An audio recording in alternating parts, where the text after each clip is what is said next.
Hannah and I would like to take an opportunity in this episode to also give a shout out to our Fountain Hills Day presenting sponsor, the Linkous Group Ltd.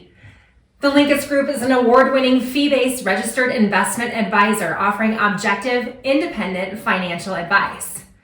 Fountain Hills Day will actually feature multiple expos, right, Hannah? Yes, it will. We'll have the Fountain Hills Day Kids Zone brought to you by the Boys and Girls Club, the Home and Garden Expo brought to you by Susan Dempster, Coldwell Banker. Our Taste of Fountain Hills will be brought to you by Remax Sun Properties, the Sonoran Lifestyle Team. Our Have Faith Expo will be brought to you by the Fountain Hills Christian Ministerial Association.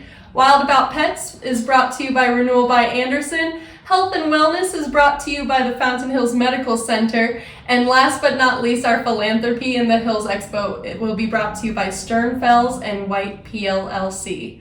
We are so excited for Fountain Hills Day on March 18th. And join us from 10 to 2 p.m. on the Avenue to celebrate all that is Fountain Hills. Thank you to our sponsors who helped make this event possible. Welcome to episode 10, season 2 of FountainCast, a bi-weekly podcast brought to you by the Fountain Hills Chamber of Commerce, striving to be your one-stop fountain of information regarding your local business community right here in Fountain Hills. I'm host Kristin Milashoski. And I'm co-host Hannah Toth. Be sure to stay tuned after this episode to hear about upcoming chamber events. In today's episode, we're speaking with Tamara Becker with Adamo Education, here to share about this innovative new look at education. Adamo Education focuses on putting students first in a positive and personalized environment for students to learn and thrive. Tamara, welcome to the show. Thank you so much for having me today. We're very excited to have you on. Yeah, we're very excited to have you. And I've done a little bit of homework on you.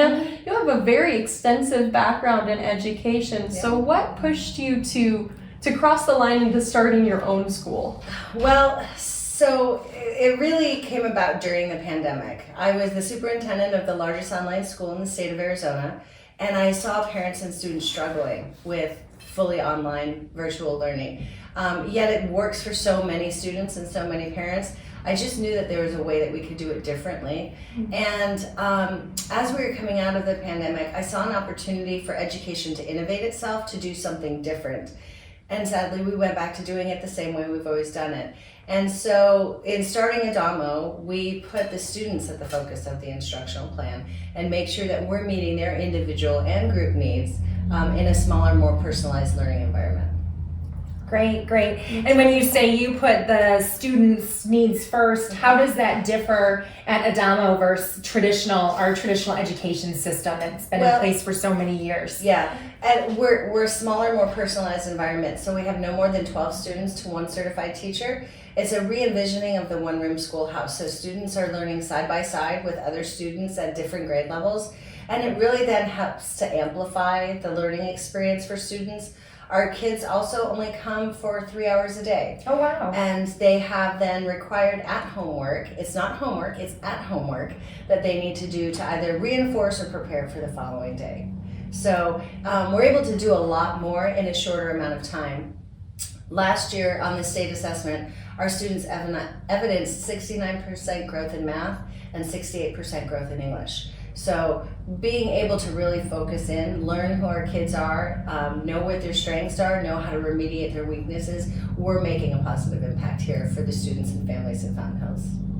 That's amazing. And I know you talk a lot about that connection between teacher and parent and how important that is. So in your mind, from the feedback that you've received from parents, why do parents choose Adamo?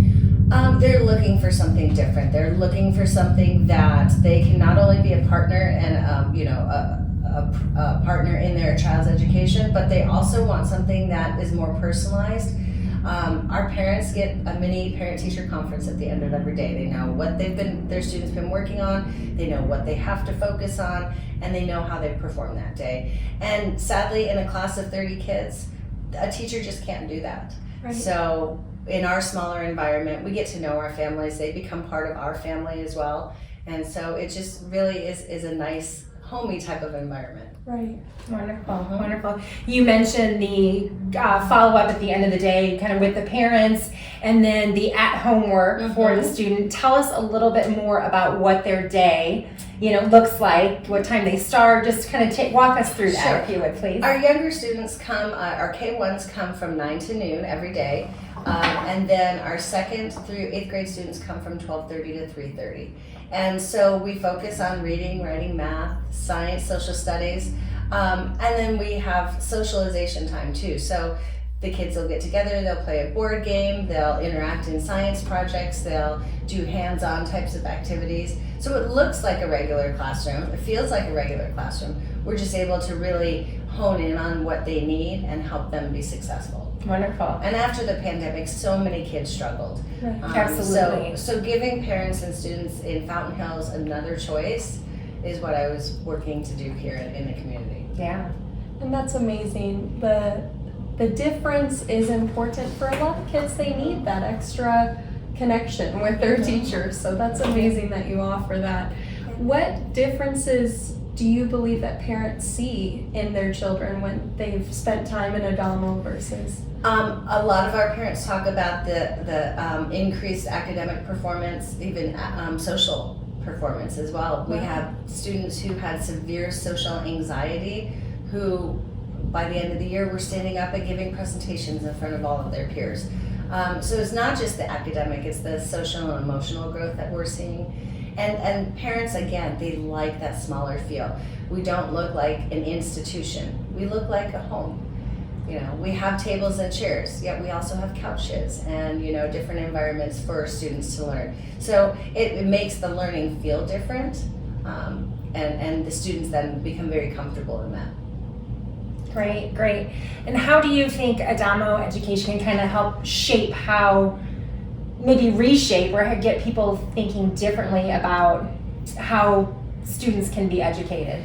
Well, I think it's that an educational innovation. It's disrupting the status quo. Yeah. And so, in doing that in a smaller community like Fountain Hills, we can see an impact that we're having here on the community as a whole with our student population.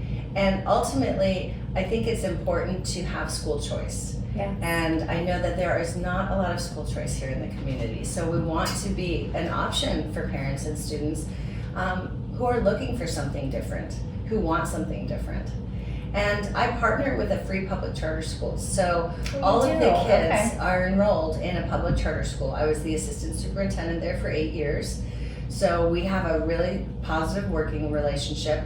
All of the students are enrolled in a public charter school, which means we are held to all state and federal guidelines regarding students with special needs or 504, as well as state benchmarks and state assessments. So there's the accountability in our program as well. It has the same standards as the public school district here in town.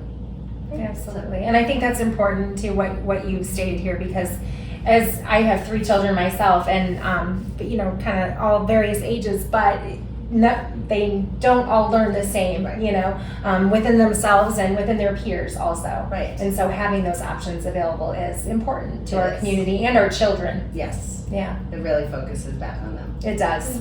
You're absolutely right.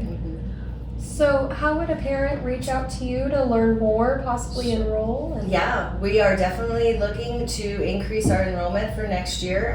You can go to our website, www.adamoeducation.org, or you can reach out to me directly at 480-209-2429. Perfect. Wonderful. Well, thank you so much. Thank you. I appreciate that. I appreciate this and the opportunity as being a chamber member here. So. Yeah. Well, we Absolutely. loved having you, and thank you for sharing with us. Yeah, thank you. That will wrap up episode 10 of season 2 of FountainCast. Thank you, Tamara, for joining us for this episode. We enjoyed learning about the different look at education and the love that parents and students alike have for Adamo Education. Thank you so much for tuning in with us today. And don't forget to share our show with friends, neighbors, clients, anyone in your network, and please like, rate, and review FountainCast wherever you listen. For upcoming chamber events, please join us for the Fountain Festival of Fine Arts and Crafts, February 24th through 26th. The festival will feature over 450 artists converging on Saguaro, Parkview, and Avenue of the Fountains from 10 a.m. to 5 p.m. Friday and Saturday and 10 to 4 p.m. on Sunday. Fabulous art and great food will be featured. Plus, we are so thrilled to announce that the hot air balloon launch is returning this year. On Sunday, February 26th, join us at 8 a.m. as we kick off the final day of the festival with a beautiful hot air balloon launch at Fountain Park. Join us as well at Manny's Local 816 on the Avenue for a ribbon cutting on March 2nd at 5 p.m. Head to the Chamber website for more details on all of our upcoming events, or to request to do your own podcast, Uniquely Fountain Hills episode, send us editions for the newsletter, and so much more. Thank you, Fountain Hills, for continuing to be the best community.